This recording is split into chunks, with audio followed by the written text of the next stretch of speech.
our Afrikaner people are endangered species. I believe that if they want to come and kill us, they can. It's going to have a hard time for them to come in, you know. It feels like a prison. At least it will take them time to get to me, you know. But white farmers are being brutally killed and their land is being confiscated in South Africa. And the newspapers and the media, television media doesn't even talk about it. US President Donald Trump and Elon Musk both claimed that a genocide is underway in South Africa. Brutal crimes have been recorded on remote farms across the country, sending fear through the farming community. A lot of the times they don't even take anything. It's just about the murder, it's just about the brutality to kill those people. It's almost like it's hatred. I always have that thing in my mind that when they gonna come and kill us or torture us, I will give my whole life just so that my wife and my kids can be safe, living in fear, you know. Nobody deserves a life like that. In my years as a reporter in South Africa, the claim that white farmers are being persecuted has been a thorny topic. The country is divided over whether these fears are real or just a paranoid myth. The story about a white genocide is absolutely absurd. People that live in townships suffer far more crime than people living in rural villages on farms. A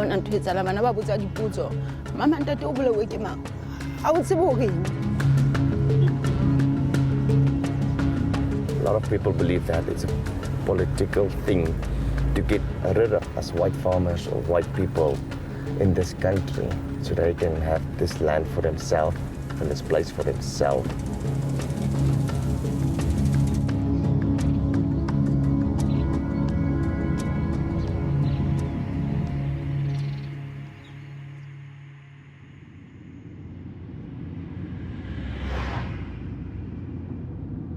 But it's a genocide that's taking place that you people don't want to write about. It's a terrible thing that's taking place, and farmers are being killed. They happen to be white, but whether they're white or black makes no difference to me. I'm about to sign some very important executive orders of our new administration. In February 2025, Donald Trump signed an executive order offering white Afrikaners refugee status in America. He claimed Afrikaner land was being taken by the South African government without compensation. We don't want to see people be killed. Now, South Africa leadership is coming to see me, I understand, sometime next week.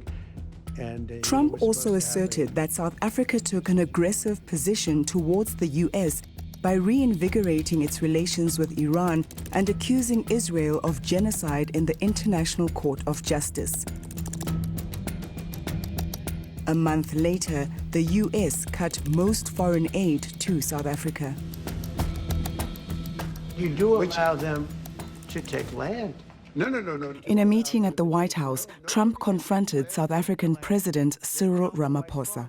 And when they kill the white farmer, nothing happens to them. No, there is Nothing happens to there them. is criminality in our country. People who do get killed, unfortunately through criminal activity, are not only white people. Majority of them are black people. And we have now been utilizing. The farmers are not black. Welcome to the United States of America. Even before the White House meeting, 59 people, mostly white Afrikaners, were welcomed as refugees into the United States. The president has recognized the dire situation of this particular group of people. We are excited to welcome you here. South Africa's president has implied that they are cowards. And while the figures have not been made public, it's estimated that thousands have already begun the lengthy process of applying. I've come to the town of Brits, just an hour's drive from Pretoria. I want to meet some of the people who are hoping to leave South Africa to try and understand what is pushing them to leave. Hi, Colleen. Hi, nice to meet you. Claire. No, very well, thank you. Hello, hello. And you must be? James. Nice to meet you, James. My name is Claire. Thank you so much for having me, guys. Carleen is applying for refugee status to the United States for herself and her 3 youngest children. I feel like James's heart is in America already. Do you want to go to America, James? Why? Because it's more better than here. What's more better? What's more better? Well, everything.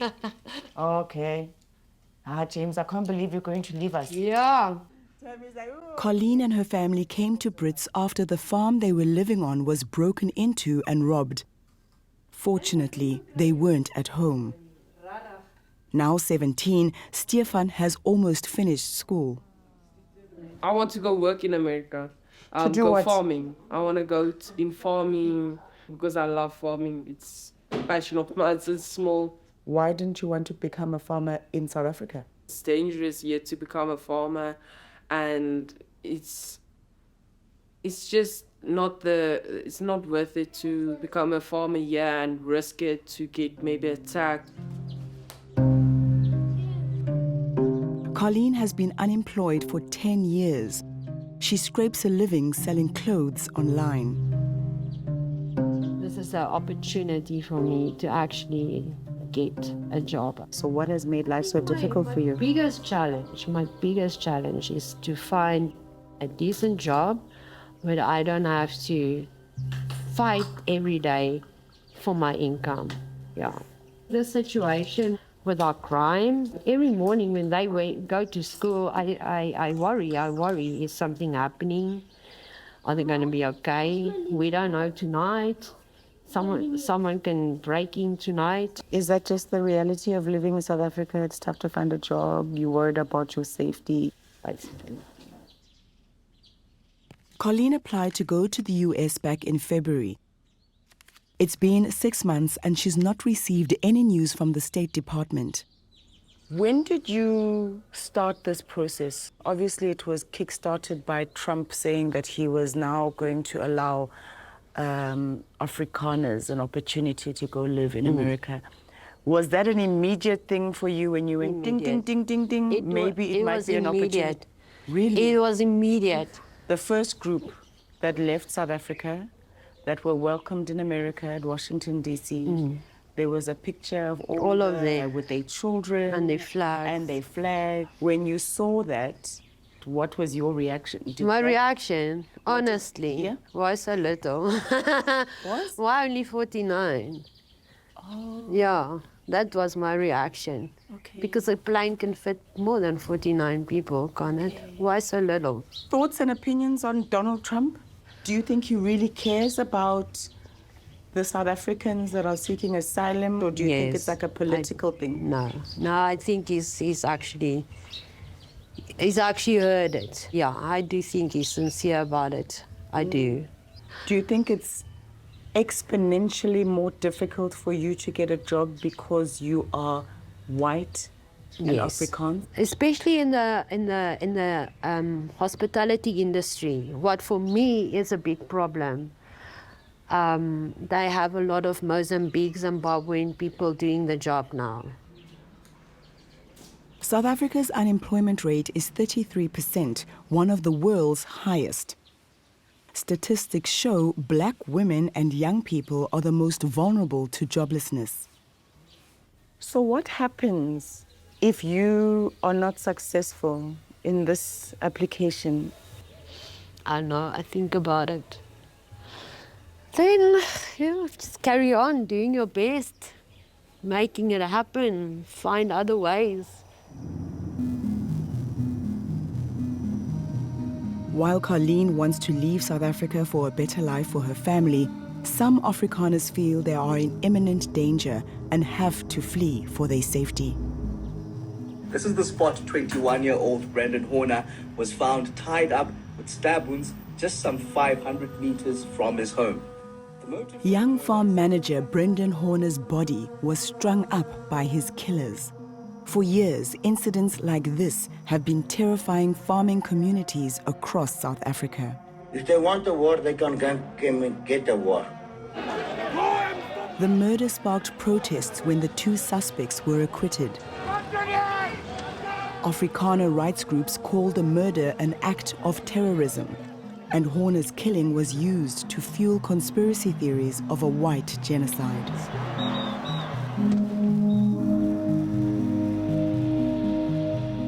I'm on my way to a farm in Free State Province. It's just 2 hours' drive from where the Brendan Horner killing took place. I'm meeting farm manager Martinez. Hello. They're all going to be outside. He's been here with his wife and 2 daughters for a few months. The owners of the farm don't live there all the time.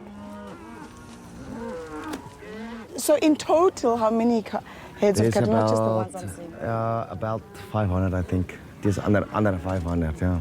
These are all stud animals. So what I understand is that studs are highly prized. Yes. Very expensive. Yeah. You guys are important. So then do you not worry or do you have an issue about like stock theft? Yes, we are, yeah. Luckily, the farmers around here that work together, we can kind of try to solve that too, without the police. Because if you could try to call the police, there's no, they will come out, but maybe in a day or 5 hours, you know what I mean? They, I think it's not too important for them. I want to show you actually that house there. Yes. Yeah. Martinez takes me to a neighboring property. It's been abandoned by the Afrikaner family who once lived there. So what do you know of this property?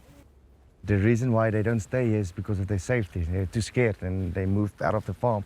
Do you know what happened here? They just came in, tear all the copper wire out of this house. It looks really bad inside. So a lot of vandalism.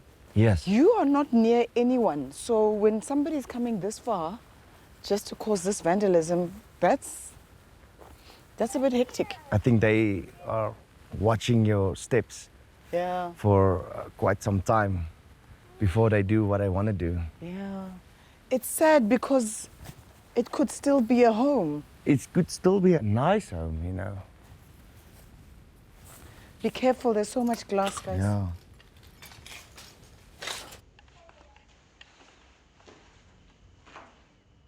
I mean, when you look at the state of this house, what do you think led to this situation? Why do you think Because people left? the people left because of fear. Because they don't want to get killed here. They don't want to get tortured, you know. They don't want to see. They don't want to see their children to get raped or tortured. And that's why they just left. Because they are not going to take that chance to get killed. Do you think if you stay, do you think this might be the fate of your family if you don't leave? Yeah. I mean, you see a lot of things that in the last few years that's been brutal, murdered and tortured and all that kind of stuff. I mean, I don't want that to happen with us.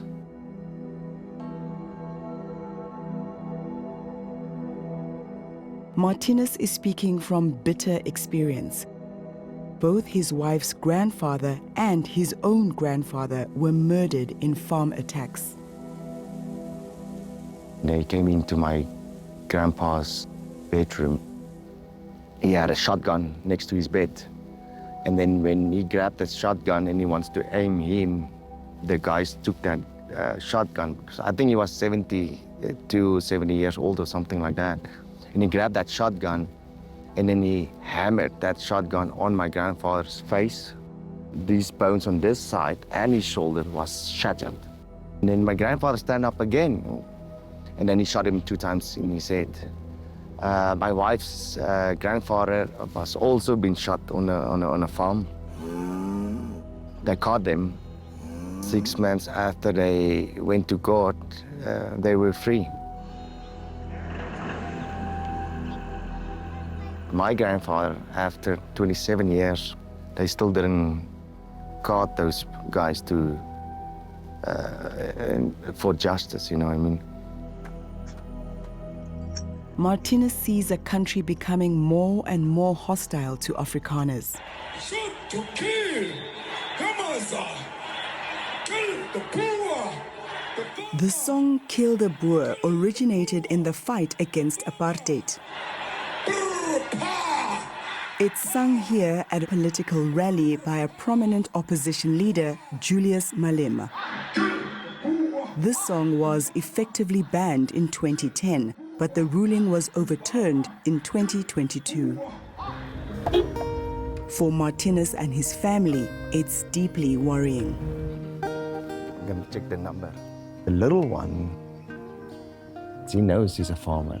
She knows he's white. She will tell me straight, why are these black people all singing these bad words, you know? They notice that stuff. In February, Martinez applied to become a refugee in the United States. He and his family have been interviewed by the State Department and are now awaiting the verdict. Does the thought of leaving South Africa, does that break your heart? Does that make you sad? Yes, that makes me really sad. I mean, I've been born and raised here, you know, but I'm prepared to do that, to get a better life for my wife and children, because I don't want to be slaughtered and be hanged in a pole or whatsoever, you know. No, I don't want that.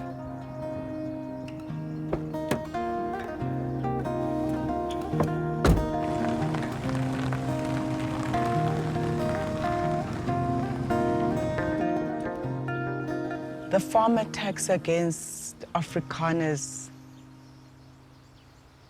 it's a complex thing in South Africa. It's a very complex thing. Is it opportunistic people trying to get goods so that they can sell them on? Or is it a targeted persecution of a group of people because of the legacy that they've left in this country? It's a very loaded topic. It's a very difficult issue to navigate with black people and with Afrikaners themselves.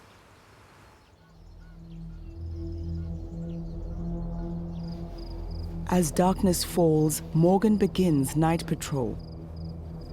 His family have owned this 2,000-acre farm in Free State Province for 6 generations and have no intention of leaving.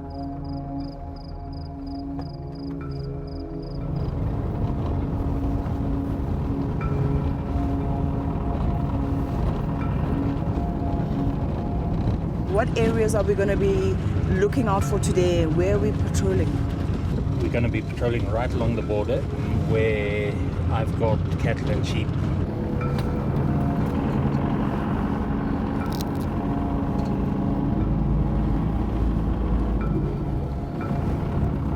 This is one of our cattle and sheep stations. So you can see the razor wire. We've got the sheep enclosed, the guards sleep in that building. I'm going to get out and just shout to them so that they know it's me and not someone else.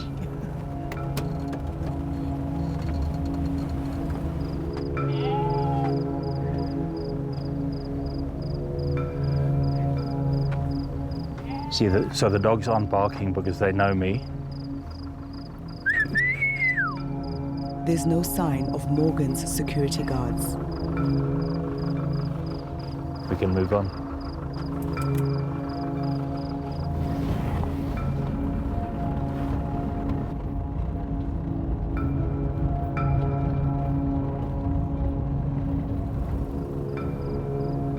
See, there the fence is complete, there it's been cut.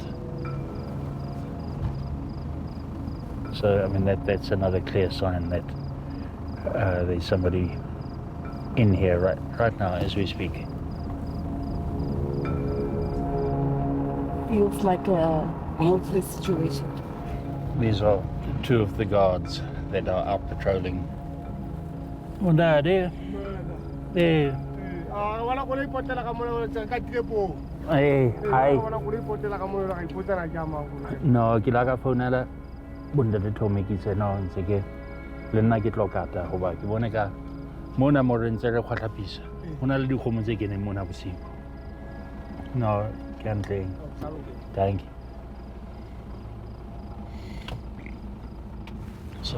So then what happens if we come up on people either stealing maize or cattle you don't know on your land? Is there backup on your own? You can call the police and they might arrive 2 or 3 hours later, by which time the thieves will have run away. Most times what we do is we just load up what they've stolen, load it onto the vehicle and take it home. They just drop it and run? Normally they drop it and run. Often they'll put dogs onto us, in which case I shoot the dogs. The other night they put up a fight with our guards, but our guards managed to recover 4 of the 6 stolen cattle. But, you know, the thieves shot at our guards, and it sometimes gets messy. I don't buy that narrative that in this area the attacks are against whites only. Certainly, being a farmer, you're more vulnerable, you're more isolated, help is further away. I don't think it's people targeting white farmers for a political reason, you know. So if the black guy, if they thought that the black guy had 20,000 rand sitting in a safe, they'd attack him just as quickly as they'd attack the white guy with 20,000 in the safe. I think the people who are calling it a white genocide have no real understanding of what a genocide is. What happened in Rwanda is genocide.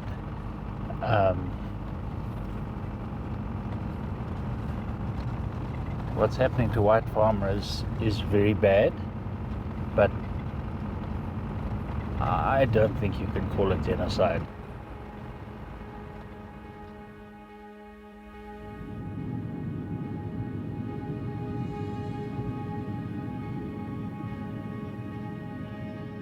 No nation state or international court and none of South Africa's political parties, including those representing Afrikaners, claim there is a genocide in South Africa. The leader of the Democratic Alliance Party also dismissed Trump's claims of a genocide. But it seems that murders on farms are fueling a conspiracy theory. I want to find out how prevalent they really are. I've come to Bloemfontein, the capital of the Free State Province.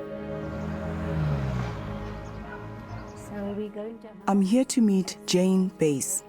After 19 years in the South African police force, she now works for Free State Agriculture, an advocacy group set up to support the farming community. It is a map plotting of all the farm murder incidents from 1959 up until 2019, and it comes to a total of 2,663 farm murder incidents. Every pin represents a murder incident. Some have multiple victims, bringing the total number of murders to 2,951. Are white farmers more at risk of facing violence or crime on their farms than black farmers? I will not say it's only the white farmers. There's also black farmers and black workers and foremen and people residing on farms get targeted. Over 30 years after apartheid, 72% of privately owned farmland is still white-owned. Despite the land reform laws, no white properties have been forcibly seized by the government. The prevalence of farm murders and attacks has actually instilled some fear inside the farming communities. It's not only physical, it's also psychological. They are constantly reminded that they can become targets of a farm attack or a murder. These images tell a story of brutal assaults and murders on farms in the last 5 years.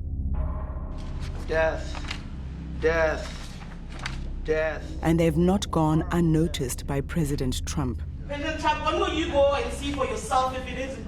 Well, I could do that. Look, here's burial sites all over the place. But the image Trump is showing here isn't from South Africa. It's a report about black women killed in Congo.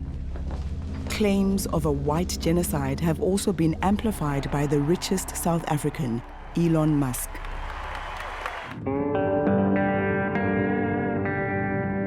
Are white farmers being targeted because they are white, or is it part of a far bigger problem of violent crime in the country? This is Vicksburg. It sits on South Africa's border with neighboring Lesotho. The town is a hub for the surrounding farms. Jeanette and Andre run a private security company. Come through. We're monitoring quite a few clients' cameras. So these are private clients? Yeah, for break-ins during the night.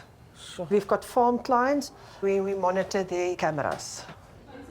Jeanette tells me that if the police are called to an incident due to a shortage of vehicles, they may not attend until the following day. What would happen in this community if there was no private security like yourselves? Chaos. I can just say chaos. The South African police acknowledge that response times are slow, but they have said publicly that they are working on solutions. In the meantime, South Africans are becoming increasingly dependent on private security. According to the industry's regulatory authority, there are over 580,000 active security guards.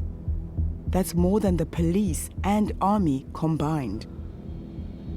Many farmers are taking security into their own hands, if they can afford it. Hello, Clippies. Nice to meet you. One of Jeanette's clients is Clippies. He farms maize and rears livestock. Just tell me a little bit about your security setup here. When I first started here, it was a normal fence. And then we got a lot of thefts. They stole cattle out of the kraal. I'll show you now. Yeah. One on a weekend, they took 53 cattle. So what we did, we put the electric fence on, we did the Devil's Fork, and we've got security as well. If we don't do it ourselves, we'll have nothing left. Do you feel the need to arm yourself as well? Yes, definitely. Definitely, I am currently armed, and yeah, especially when you go out at night, especially on the farms. When you've got an alarm or something going off, you'd be stupid to go unarmed, because most of the times the criminals, even the stock theft guys, they're armed. There's this narrative saying that the crime is only affecting the white Afrikaans farmers. What is your take on that? Is that true? Yes, definitely, they are being targeted. Definitely. Especially when you look at the cruelty of it. Of the attack? Of the attack. Most, no, I can't say most of the time, but a lot of the times they don't even take anything. It's just about the murder, it's just about the brutality to kill those people. It's almost like it's hatred. You know what I mean? It's like it's almost a hate crime. Just to kill them and make it as brutal as possible. So do you understand the reason why some people are just deciding to leave the country altogether and trying to do this in another country? I can completely understand that, yes. Yeah. I can. Why are you still here? Why do you keep on going? Why do you keep on with a business in such a tough environment? This is my country, so I'm gonna stay here. I think I'm a bit of a fighter. They won't get me down. Yeah, this is my place. I'll make it work. While the political spotlight is on white farmers, the violence on the ground is indiscriminate, claiming the lives of black farm workers and residents as well.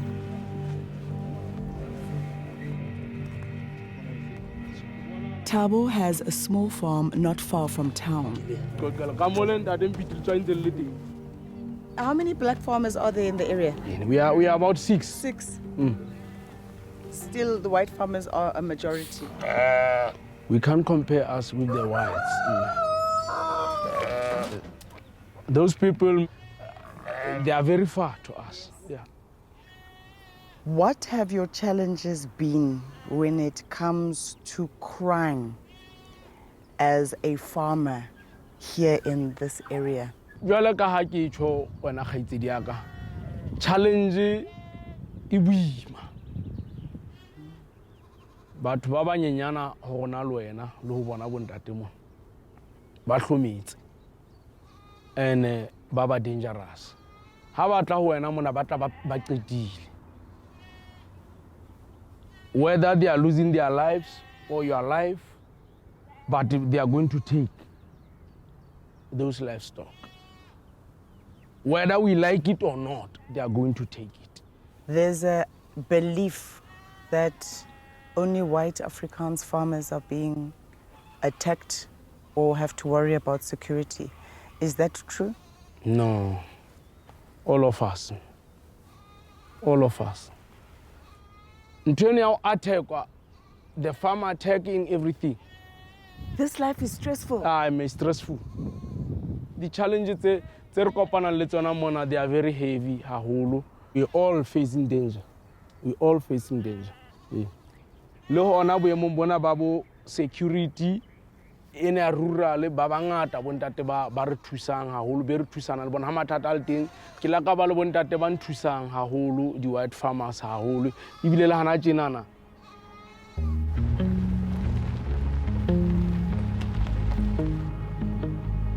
Black or white, many of the farmers in this area have experienced a violent robbery.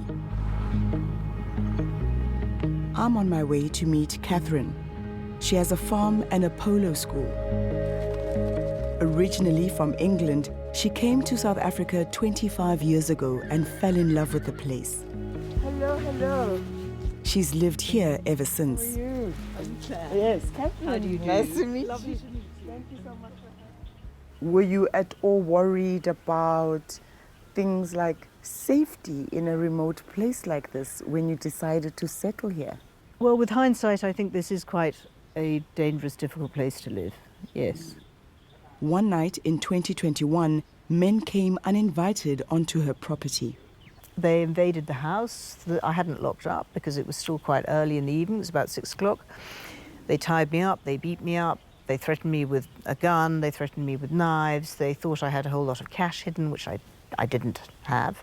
They left me tied up upstairs and they ran off. I managed to get untied and I jumped out of the upstairs window because they'd locked me in my bedroom upstairs. You know, I didn't have any cell phone reception. I also broke my ankle when I jumped out of the window. So I had to struggle down the road to the village to get help. You described that experience so matter of fact, but it sounds quite traumatic. Well, I thought I was going to die that evening. But, you know, they'd actually come to steal. That's why they were here, to steal. Do you think it's accurate to say that white Afrikaners or white farm owners are being intentionally attacked because they are white Afrikaners? The reason why farm attacks happen is essentially because of theft. Most of the farms are owned by whites, so inevitably it's whites that suffer from those attacks. But there are plenty of rich black farmers who also suffer attacks. This story about a white genocide is absolutely absurd. It's quite likely that people that live in the poorer settlements in townships suffer far more crime than people living in rural villages on farms. If I had the choice, I'd rather live in a rural village on a farm than live in the township.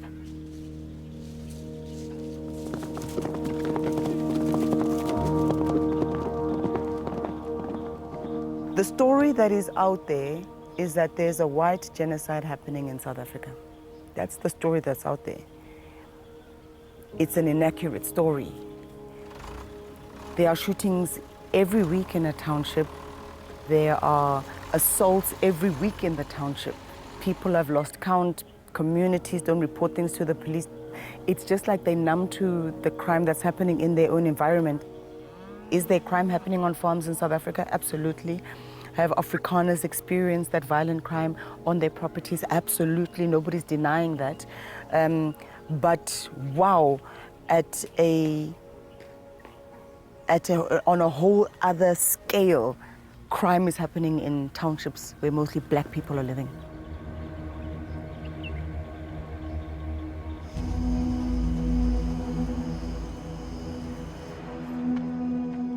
Many of the people who work on Catherine's farm live here in Mikeling Township.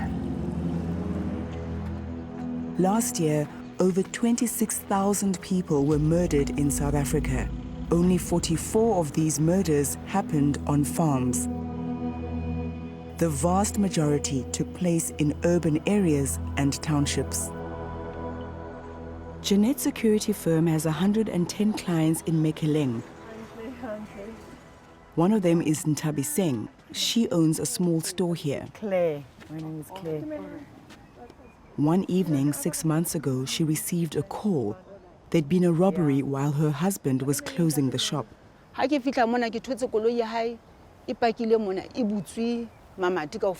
Did you see where he was? Did you see your husband?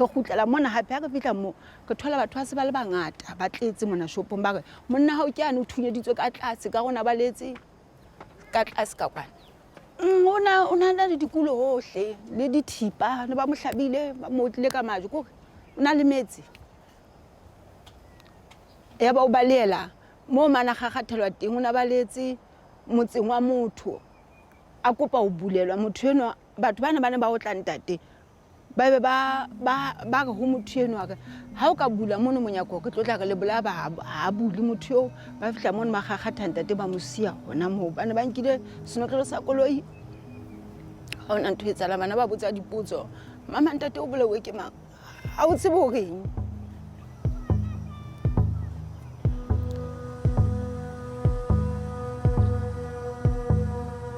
It's been 6 months since Colleen applied to the US for refugee status, and she doesn't have good news.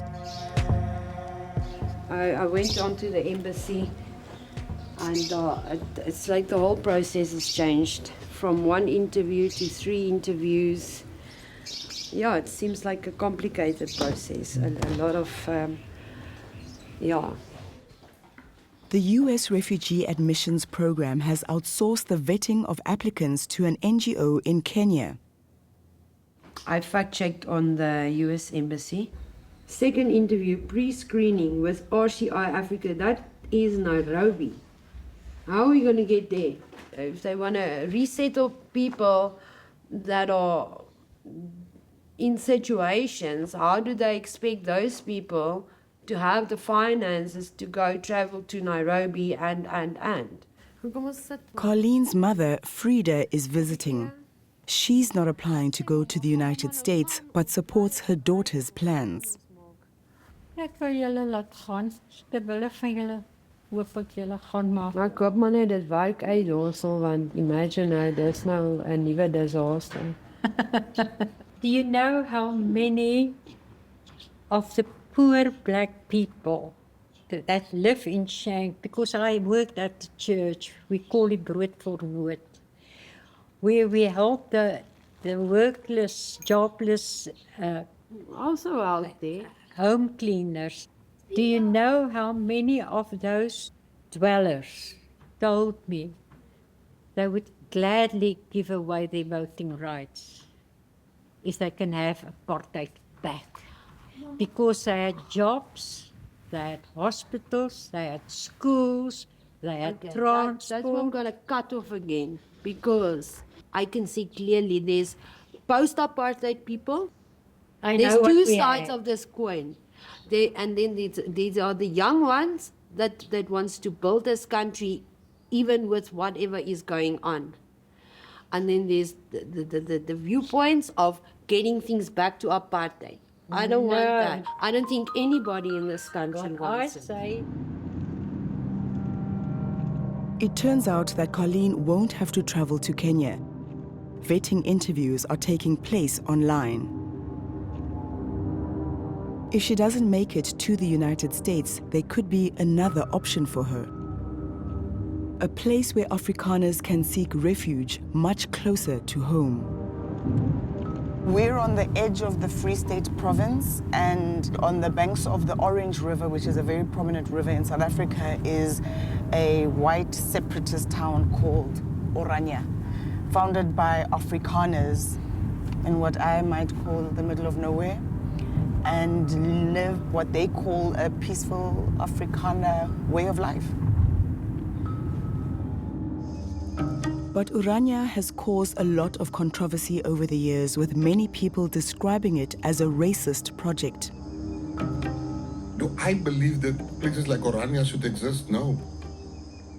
Do I believe that Orania is racist? Of course, it's a racist enclave. Orania town has been slowly expanding since the early 1990s and now has about 3,000 inhabitants. Welcome to Orania, friends.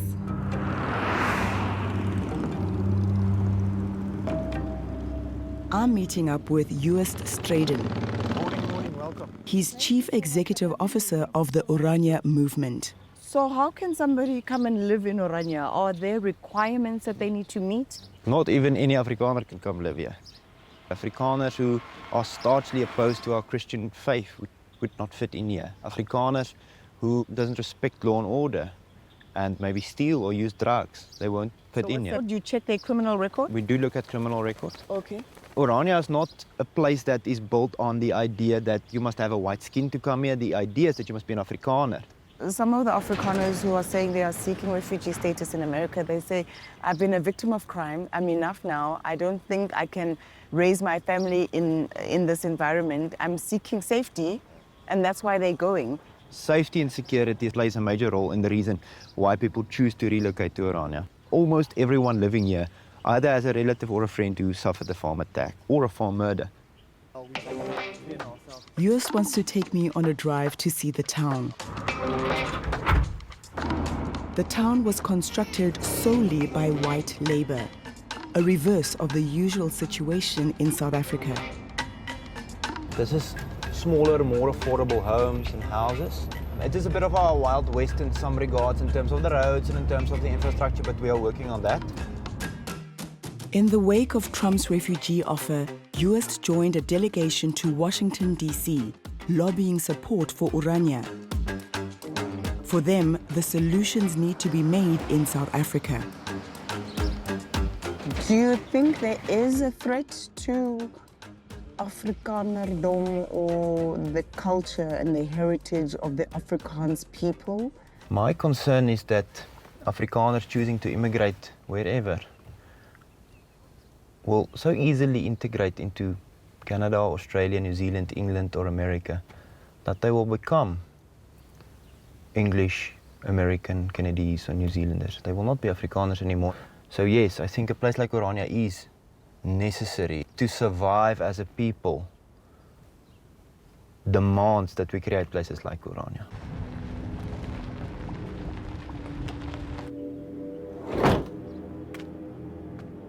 There's one last stop on my tour on the outskirts of town. These statues are all former leaders of apartheid South Africa. You can call it a graveyard, you can call it a refugee camp. We call it Monument Hill. Statesmen from a time, which makes them very, very unpopular.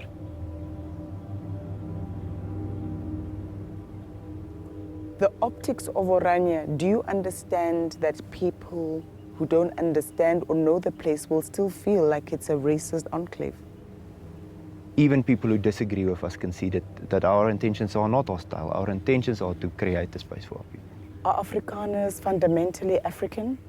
I think, yes, we have our roots in Western Europe. That's where we come from, it's where we originated. And people migrate, all peoples have migrated.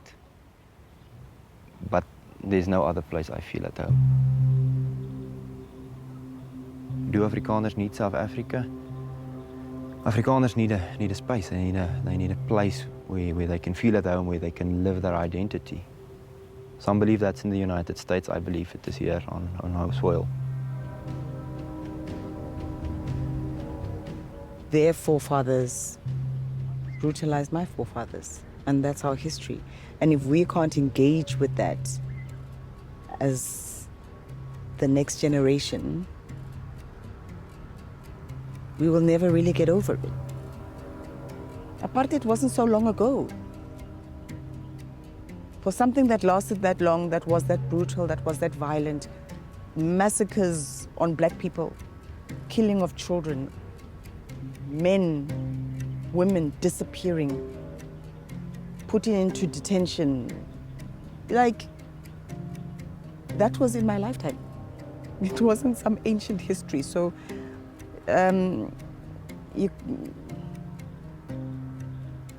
it's an uncomfortable truth that unfortunately South Africa is still living in the legacy of apartheid. We are making some strides, yes, but some things are just more difficult to undo.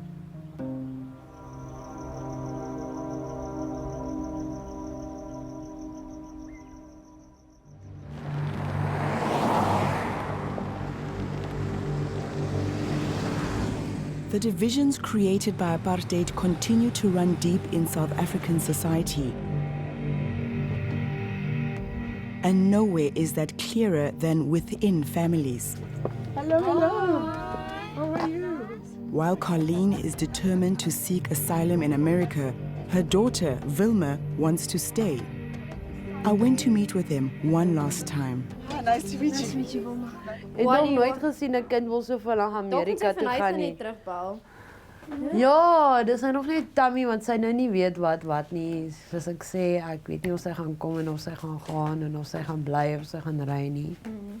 Your mother has expressed interest and she's in the process of wanting to go to America. What are your thoughts and feelings about that decision?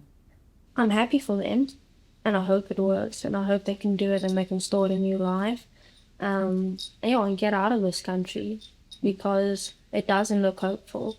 I would go to America, but on my own terms. I won't go with them. Maybe in a couple of years I'll go, maybe work a couple months, bring back dollars or start a business of my own. President Trump has said that there's a white genocide going on in South Africa and he wants to help the Afrikaners escape South Africa. What are your thoughts and opinions? They can call it a white genocide because most white people own farmland, but there's so much crime in South Africa. If you're black, if you're white, doesn't matter. So it's affecting everyone equally? Everyone equally. Wilma, Tammy, Stephen, they were all born past apartheid time, so they are in a new set of mind. And it's good to see that gives me hope that it can be better.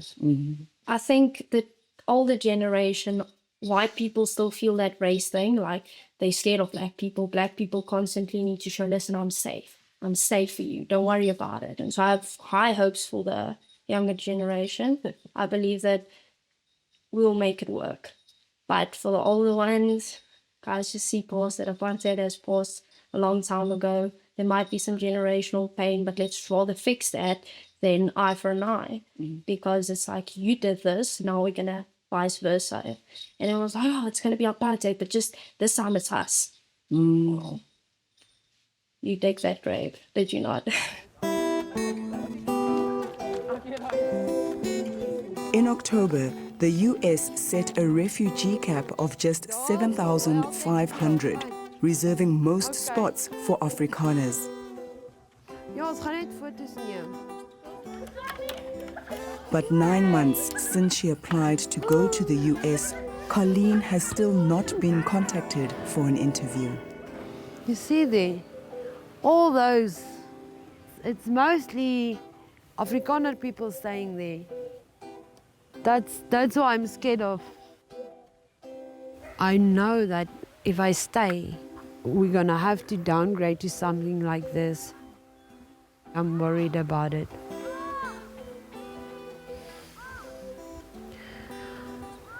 Oh, so yeah, I am worried about it very much.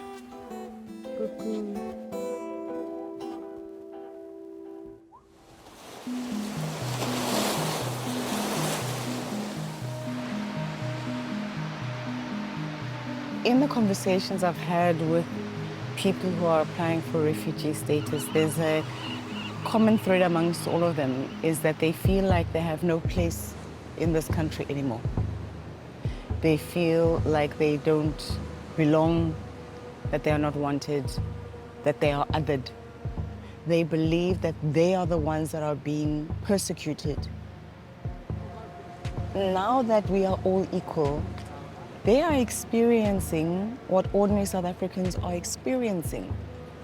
I don't want to discount their traumas, I don't want to discount their fears and their anxieties, but is it a case that for them equality feels like oppression? No matter what race, age, gender, where you live, the Afrikaner's story of violence and crime is a South African story. It's not just unique to them. And for them to understand that through the lens of being persecuted, there are many, many communities in this country that feel persecuted, not just the Afrikaners.